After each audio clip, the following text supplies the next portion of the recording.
I've been a human rights activist for almost 20 years. As a documentary filmmaker, I've been on the front lines of many of our nation's biggest scandals and protests. From that perspective, I've been an eyewitness to the rise and fall of numerous people-powered movements.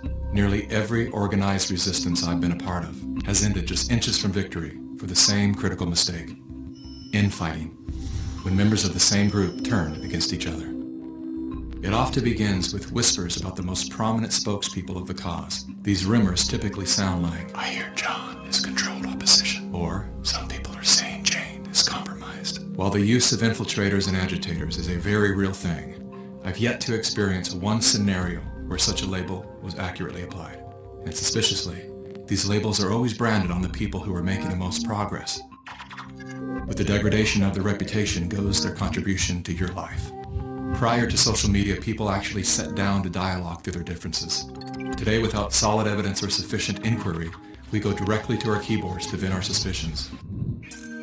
Even after the rumor is proven false or simply fades away, some level of doubt and division always remains. This is all by design. Part of what allowed so many people to walk away from Assange was some of the Me Too allegations that had surfaced and that were ultimately discredited, stuck in people's minds. The voices of propaganda are masterful at this game.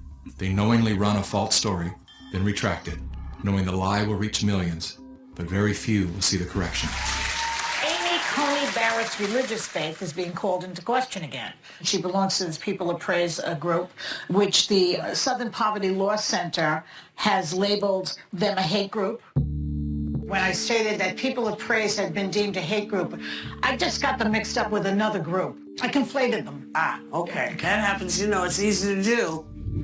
In the words of former CIA Director William Casey, "We'll know that our disinformation program is complete when everything the American public believes is false." The planting of divisive rumors is one of the most common tactics used in psychological warfare. As the lies bloom, like worker bees, well-intended citizens pollinate the masses with poisonous disinformation. What the gossiping bees fail to realize is that they themselves are doing the work of controlled opposition. They are literally, unwittingly, working on behalf of the very forces they believe they are resisting. Again, all of this is by design. While we've all been distracted by the latest trends and tragedies, everything that has influence on our behavior has been infiltrated by an agenda to control our thoughts.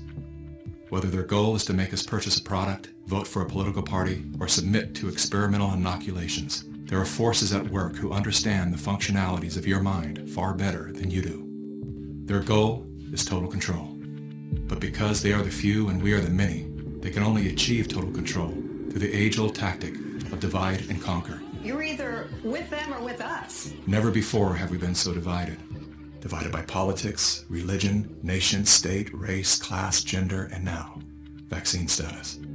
To better understand how we got here, consider these three quotes from The Art of War by Sun Tzu.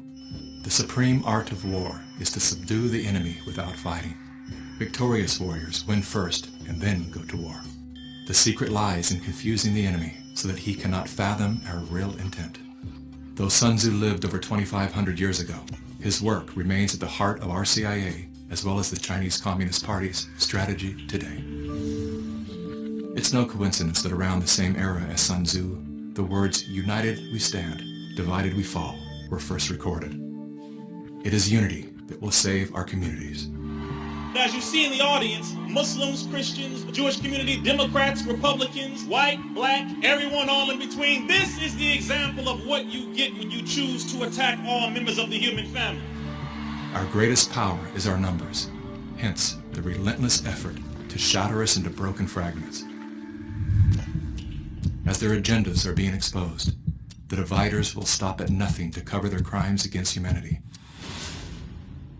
They have bunkers. All we have is each other. The good news is, that's all we need.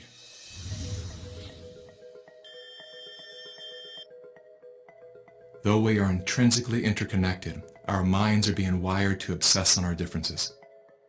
Contrary to social indoctrination, we do not have to be ideologically aligned to stand together. We don't even have to like each other. There is only one thing that we must agree on, that freedom is our birthright. Now is the time to let go of whatever it is you're holding on to that keeps you divided from your friends, family, and fellow humans. Rise above all the micro-dramas and distractions to see that a much bigger story is unfolding. Swallow your pride, humble yourself, let it go. I'm not suggesting that we look the other way when someone is clearly thwarting our forward momentum. There are people who deserve to be called out by name, especially those who are undermining our trust in each other. But even then, we should remember that there is a human life being affected by our words. We've been so conditioned to believe we are powerless that we've become careless with our power, like toddlers with loaded guns. How many times do we need to shoot our own foot till we realize that the power is in our hands? The only thing that can stop us at this point is us. We've all been lied to, scammed, fooled, tricked, conned, and coerced. Yes, it sucks. But here we are, wiser and stronger than we were just 3 years ago. This is the moment for us to activate our innate ability to create solutions. That can only happen through the awareness of symbiosis, defined as a mutually beneficial relationship between different groups. All of life depends on relationships. Every living thing is in communication, from the stars to the planets, the earth, the plants, the elements, the insects, the animals, the humans, and every cell within us. Real change out there begins with real change inside. The question is, how bad does it have to get before we're willing to change?